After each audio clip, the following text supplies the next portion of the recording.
Do you know what's even more thought-provoking? Some of the colonizing nations aren't even sure if they should apologize for their actions.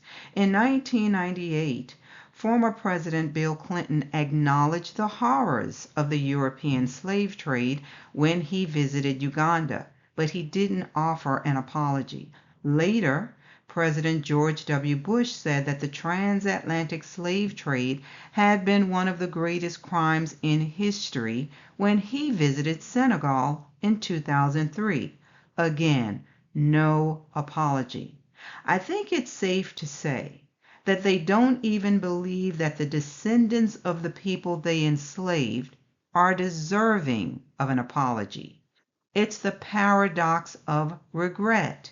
They remember the history of this nation's past sins when it's convenient, and then they quickly forget when there's talk about reparations or accountability. Do you know why? They don't believe that they will be judged for their actions. They keep going back to the same mantra. We didn't do it. Why should we pay? They forget that there's a righteous judge who considers the pain and suffering of the injured party.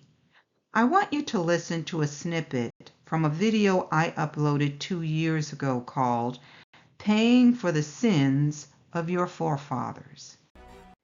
When a loved one dies, it is not unusual for the relatives to inherit money, property, and other valuable items. When it comes to health, medical professionals say that sickness and diseases can also be passed down through the bloodline. As descendants of the ancient Israelites, our story is a great example of how the children can pay for the sins of their forefathers. Their sins affect us until this day. We were not there when they chose to worship idols and rebel against the Most High, nor were we there when they turned Messiah over to the Romans. But the consequences of those sins passed on to us. Our ancestors were taken into captivity and trafficked around the world, and we are still living in the lands of our captivity. Yet, we hear the descendants of those who committed crimes against us say that they are not responsible for the sins of their forefathers because no one alive today enslaved anyone. So, in this session entitled Paying for the Sins of Your Forefathers, we want to see if it is scriptural for descendants to pay for the crimes of their ancestors.